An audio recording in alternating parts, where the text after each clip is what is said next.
नमस्कार दोस्तों, stock market studies में फिर से एक बार आपको बहुत-बहुत स्वागत है। तो आज यहाँ पे मैं बात करूँगा एक पेनी स्टॉक के बारे में, क्योंकि बहुत सारे दोस्तों ने कमेंट किया, सर ऐसे कोई पेनी स्टॉक बता दीजिए, क्या फ्यूचर में वो अच्छा खासा रिटर्न दे सकते हैं और अच्छा खासा रिटर्न देने का पॉसिबिलिटी हो सकते हैं। तो चलो मैं आज इसी तरीके से एक कंपनीज के बारे में डिस्कस करूंगा, जो जिसके ऊपर मैं बहुत सारे वीडियोस पहले भी बना के दिया, आज भी बना रहा हूँ, क्योंकि देखिए इस तरीके से कंपनीज के ऊपर रिटेल पब्लिक को लगता है कि आज वो करीबन 10 रुपीज़ के नीचे चल रहा है, तो कल जगह वो 100 रुपीज़ भी बन जाएगा, तो मेरे फंड 10 गुना हो जाएगा, तो मुझे बहुत सारे पैसा मिल जाएगा। तो ऐसे बिल्कुल मत सोचना, क्योंकि कुछ कंपनीज होते हैं जिसका मतलब कुछ टाइम तक उसका अच्छा खासा परफॉर्मेंस चलता है और कुछ टाइम तक उसका न्यूज बेसिस चलता है, कुछ टाइम ऑपरेटर उसको ऑपरेट करते हैं। तो मैं आज जिस कंपनी के बारे में बात करूंगा वो इसी तरीके से कुछ कंपनीज है। तो वीडियो को शुरू करने से पहले मैं जरूर दो रिक्वेस्ट करूंगा। अभी तक आपने चैनल को सब्सक्राइब नहीं किया तो जरूर सब्सक्राइब कर लेना, और साथ ही साथ अभी तक टेलीग्राम को ज्वाइन नहीं किया, आप इंट्राडे काम करते हैं और डेली बेसिस पैसा कमाना चाहते हैं, तो टेलीग्राम को भी जाकर ज्वाइन कर सकते हैं। तो चलो देख लेते हैं आज के स्टॉक के बारे में। तो सबसे पहली बात, कंपनी कौन सा है? कंपनी है एक पेनी स्टॉक। पेनी मतलब जो हम जो चिल्लर को यूज करते हैं, तो रियल लाइन पे सेम टू सेम स्टॉक में भी जो कंपनी का प्राइस एकदम चिल्लर के पैसे से भाव में मिल रहा है, तो इसका मतलब वो पेनी स्टॉक हो गया। तो पेनी स्टॉक क्या अच्छा नहीं होता, खराब होता? ऐसे बिल्कुल भी नहीं।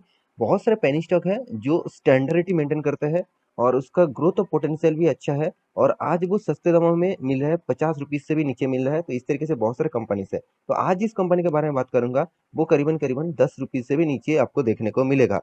तो चलो उस कंपनी के बारे में डिस्कस करता हूँ। तो सबसे पहले कंपनी कौन सा इंडस्ट्री से है वो पहले जान लीजिए। कंपनी एक पावर सेक्टर से बिलोंग करते हैं और कंपनी एक विंड प्रोजेक्ट के ऊपर काम करते हैं। मैं टोटली देखा जाए कंपनी का जो मेन बिजनेस है वो विंड प्रोजेक्ट है।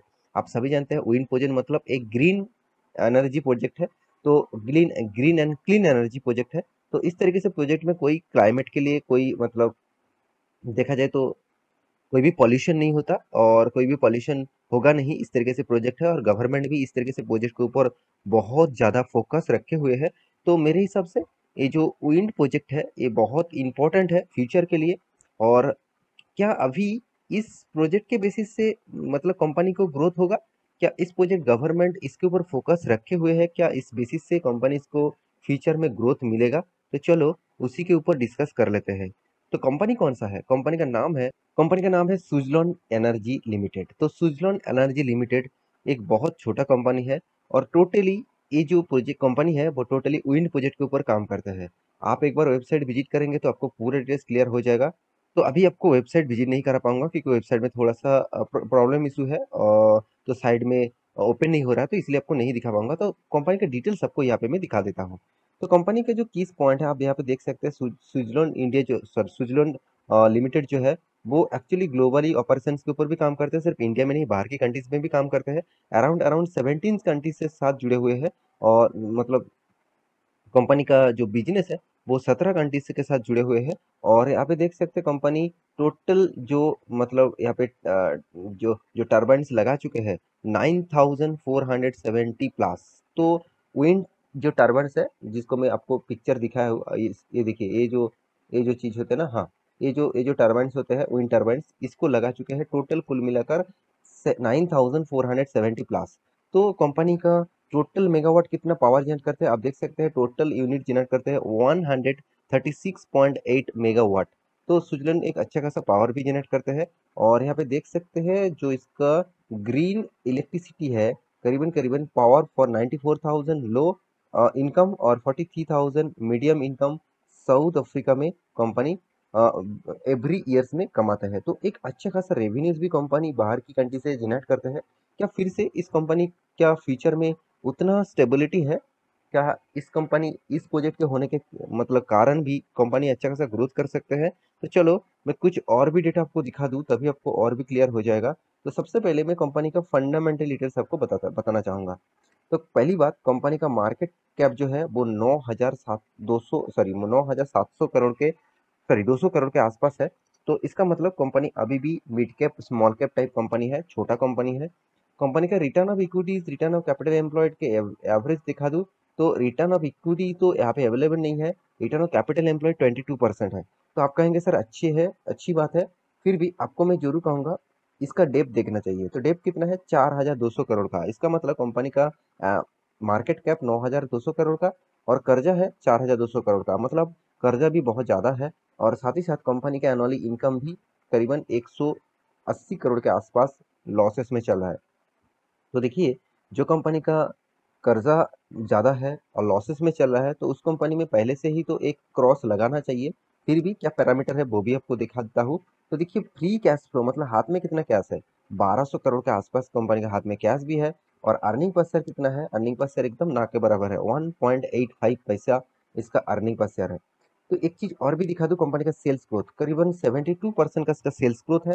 प्रॉफिट ग्रोथ के बारे में बात करें तो 56% का इसका प्रॉफिट ग्रोथ है। इसका मतलब सेल्स एंड प्रॉफिट ग्रोथ का परसेंटेज ठीक ठाक है, कोई बात नहीं। मार्केट कैप टू सेल्स, तो मार्केट कैप टू सेल्स कितना है? 1.36%। तो यहाँ पे जो जो डेटा आपके सामने यहाँ पे देखने को मिला, तो डेटा में कुछ पॉजिटिविटी भी है, कुछ नेगेटिविटी मतलब कुछ वीकनेस भी है। और एक चीज मैं आपको यहाँ पे और बता दूं, कंपनी का मार्केट कैप 9200 करोड़ का है और एंटरप्राइजेस वैल्यूज कितना है? 13,000 करोड़ का। इसका मतलब आप कहेंगे सर बाकी 4,000 करोड़ कहाँ से आया? तो 4,000 करोड़ आया एक्चुअली कंपनी दूसरे कंपनी के ऊपर भी इन्वेस्ट करके रखे हैं।